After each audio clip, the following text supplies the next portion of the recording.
నమస్తే. నేను Praveen. Welcome to Prajasena by Praveen. గత 3-4 రోజుల నుండి సోషల్ మీడియాలో ఒక టాపిక్ ట్రెండ్ అవుతుంది. అదే కీరవాణికి సంబంధించి రాష్ట్ర గీతం, తెలంగాణ రాష్ట్ర గీతాన్ని కీరవాణి మ్యూజిక్ అందిస్తున్నాడని చెప్పి ఈ విషయమై పెద్ద రచ్చ జరుగుతుంది. ఎందుకు కీరవాణి గారు తెలంగాణ రాష్ట్ర గీతానికి మ్యూజిక్ అందించడానికి అనర్హుడా? ఆయన అందించకూడదా? ఆయన మ్యూజిక్ అందించడం వల్ల వచ్చే నష్టం ఏంటి? బేసిక్గా ఏంటి అని అంటే, కళాకారులకు ఒక రాష్ట్రం, ఒక ప్రాంతం అంటూ ఏముండదు. వాళ్ళు ఎక్కడ అవకాశాలు ఉంటే అక్కడ వాళ్ళు పని చేస్తారు. వాళ్ళు ఇప్పుడు మనం ఆ రకంగా ఆలోచిస్తే మరి తెలంగాణ బిడ్డలకు సంబంధించి ఇప్పుడు తెలుగు సినిమా ఇండస్ట్రీని 90% శాసిస్తున్నది ఆంధ్ర వాళ్ళే. మరి అట్లాంటప్పుడు తెలంగాణ మ్యూజిక్ డైరెక్టర్లకు, తెలంగాణ డైరెక్టర్లకు, తెలంగాణ యాక్టర్లకు అవకాశాలు ఎక్కడికి వెళ్ళి వస్తాయి?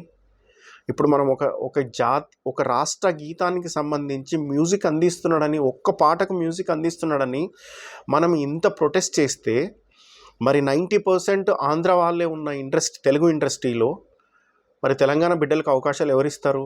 ఎక్కడి నుండి ఇస్తారు? మీరు చాలా మాట్లాడుతున్నారు. తెలంగాణలో మ్యూజిక్ డైరెక్టర్లే లేరా? తెలంగాణలో మ్యూజిక్ కొట్టేవాళ్ళే లేరా? ఆంధ్ర నుండి తెచ్చుకోవాలా అని. నిజమే, మరి తెలంగాణలో లేరని ఎవరు చెప్పలా. ఆయన ఇంటెన్షన్ ఏంటో తెలియదు. అందశ్రీ ఆయనకు ఒక అవకాశం ఇచ్చింది ప్రభుత్వం. జాతీయ గీతం కోసమని ఆయనకి రాష్ట్ర గీతం కోసం ఆయనకి చెప్పారు. ఆయన దానికి బెస్ట్ ఇవ్వాలనుకుంటున్నాడేమో. ఆయన దృష్టిలో ఆయన బెస్ట్ అనుకుని ఉండొచ్చు. నేను నిన్న ఒక వీడియో చూశాను. ఒక ఆడియో లీక్ అయింది. ఆడియో ఒకటి యూట్యూబ్లో సర్కిల్ అవుతుంది. యూట్యూబ్లో ఉంది. ఆయన అంటున్నాడు, మీకు ఎవరన్నా బెస్ట్ మ్యూజిక్ డైరెక్టర్ ఉంటే చెప్పండి, మరి తెలంగాణలో ఎవరున్నాడు అని చెప్పండి అని. మరి దానికి ఎవరు సమాధానం చెప్పట్లా. ఎగిరెగిరి పడుతున్నారు చాలామంది. తెలంగాణ వచ్చింది నీళ్లు, నియామకాలు, నిధులు కదా. మరి తెలంగాణ కాళేశ్వరం కట్టింది ఎవరు? మరి ఎవ్వడు మాట్లాడలేదు ఆ రోజు. కాళేశ్వరం కట్టినప్పుడు మీరు ఆంధ్రోనికి అంత పెద్ద ప్రాజెక్టు, 1,00,000 కోట్ల ప్రాజెక్టు ఆంధ్రోడికి ఎట్లా ఇస్తారని ఎవడు మాట్లాడలేడు. ఇప్పుడు మాట్లాడుతున్న సోకాల్డ్ మేధావులందరూ ఎప్పుడు మాట్లాడలేదు. కాంగ్రెస్ గవర్నమెంట్ ఉంటే ఏమైనా మాట్లాడవచ్చు అనుకుంటున్నారు. బేసిక్గా ఏంటంటే కాంగ్రెస్ గవర్నమెంట్ అట్లాగే ఉంటుంది. అణచివేత ధోరణి ఉంటుంది కాంగ్రెస్ గవర్నమెంట్లో. మీకు స్వేచ్ఛ ఇచ్చింది కాబట్టి మీరు మాట్లాడుతున్నారు. ఆ రోజు కూడా మాట్లాడాల్సింది, అట్లా ఎట్లా ఇస్తారా బాబు, కాళేశ్వరం ఆంధ్రోడితో ఎట్లా కట్టిస్తారు మీరు అని మాట్లాడాల్సింది. రాష్ట్రంలో జరుగుతున్న పెద్ద పెద్ద కాంట్రాక్టులు అందరూ ఎవరు? వాళ్ళు ఆంధ్రోలు కాదా?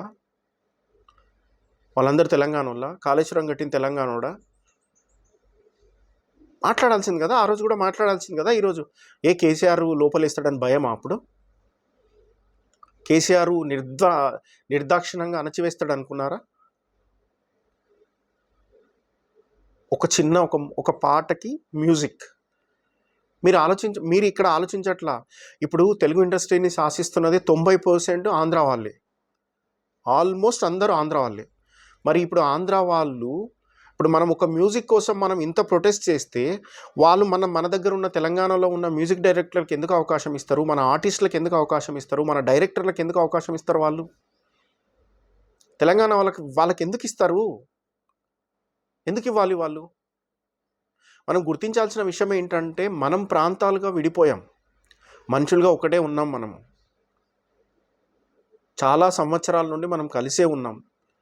తెలంగాణలో ఆంధ్రోలు లేరా? ఉంటే ఏమైంది? మ్యూజిక్ అందిస్తున్న ఆయన మ్యూజిక్ డైరెక్టర్, ఆయన కళాకారుడు. కీరవాణి అనే అతను ఒక కళాకారుడు. పోనీ కీరవాణి అనే అతను ఏమైనా తెలంగాణకు వ్యతిరేకంగా ఏమైనా పనిచేశాడా? తెలంగాణకు వ్యతిరేకంగా ఏమైనా మ్యూజిక్స్ కానీ, ఆల్బమ్స్ కానీ ఏమైనా చేశాడా? ఏం చేయలేదు కదా. ప్రపంచంలో ఎక్కడ అవకాశం ఉన్నా వాళ్ళు వెళ్ళిపోతారు. వాళ్ళకు అవకాశాలు కావాలి. అవకాశం వచ్చినప్పుడు వచ్చిన అవకాశాలని సద్వినియోగం చేసుకోవడం కళాకారుల డ్యూటీ అది. అంతేగాని ఏదో మ్యూజిక్ ఇచ్చాడు కదా, ఆంధ్ర అతను మ్యూజిక్ ఇస్తున్నాడు, తెలంగాణ గీతానికి ఆంధ్ర అతను ఇవ్వడం ఏంది? పిచ్చలు చేసే పనులు ఇవన్నీ. ఆ రోజు మాట్లాడాల్సింది కాళేశ్వరం గురించి మాట్లాడాల్సింది. ఇంకొకటి చాలా కాంట్రాక్ట్లు ఇచ్చారు కదా, చాలా నియామకాల్లో ఆంధ్రోలు జాయిన్ అయ్యారు కదా. మరి ఆ రోజు ఎందుకు మాట్లాడలేదు? ఆ రోజు ఎందుకు క్వశ్చన్ చేయలేరు? ఎందుకు మౌనంగా ఉన్నారు ఆ రోజు? ఇక్కడ కీరవాణి మ్యూజిక్ చేయడము అనేది మనము ఒక కళాకారుడిగా చూడాలి తప్ప ఆయన ఆంధ్ర ప్రాంతానికి చెందినోడా, లేదంటే అమెరికాకు చెందినోడా, తెలంగాణోడా ఇవ్వాలి అలా ఏమి ఉండదు కదా. ఎవరు బాగా చేస్తే వాళ్ళతో చేయించుకుంటారు. మీ ఇంట్లో ఒక టీవీ అవసరం ఉంటుంది, ఎందుకు మీరు ఎల్జీ, శాంసంగ్, సోనీ ఎందుకు చూస్తారు? ఎక్కడో దేశాలు కదా, తెలంగాణలో తయారైనవి తీసుకోవచ్చు కదా. సో అసలు ఇది తెలంగాణ పాట కీరవాణి చేయడం అనేది కరెక్ట్. ఎందుకు అంటే ఆయన దగ్గర ప్రతిభ ఉంది. Is a highly talented music director.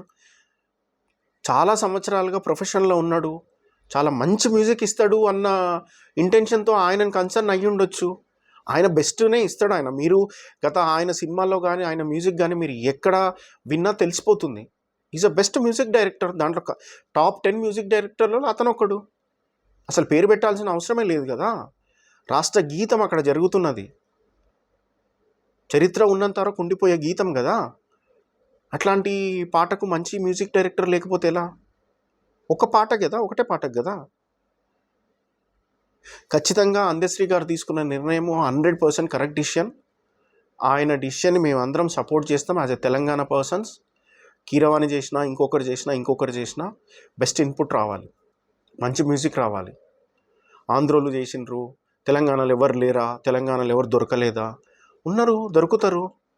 ఆయన మైండ్లో ఆయనకు కీరవాణి బెటర్ కనిపించింది, కీరవాణి చూస్ చేసుకున్నాడు. తప్పేముంది? ఆయనకు అవకాశం ఇచ్చినప్పుడు ఆయనైతేనే బెస్ట్ ఆ పాటకు న్యాయం చేయగలుగుతాడని అందశ్రీ గారు అనుకున్నారు కాబట్టి కీరవాణికి ఇచ్చారు. మనం వెల్కమ్ చేయాల్సిందే. మనం ఎవరు అపోజ్ చేయడానికి? ఏ తెలంగాణలకు అవకాశాలు ఇప్పించండి. చాలా ఉన్నారు కదా తెలంగాణ మ్యూజిక్ డైరెక్టర్, ఇంకా వేరే అవకాశాలు ఇప్పించండి. ఫైట్ చేయండి, గవర్నమెంట్ క్వశ్చన్ చేయండి. సో ఫ్రెండ్స్, ఇదే ఈ వీడియో కనుక మీకు నచ్చినట్లయితే లైక్ చేయండి, షేర్ చేయండి, కామెంట్ చేయండి, సబ్స్క్రైబ్ చేయండి. Thank you.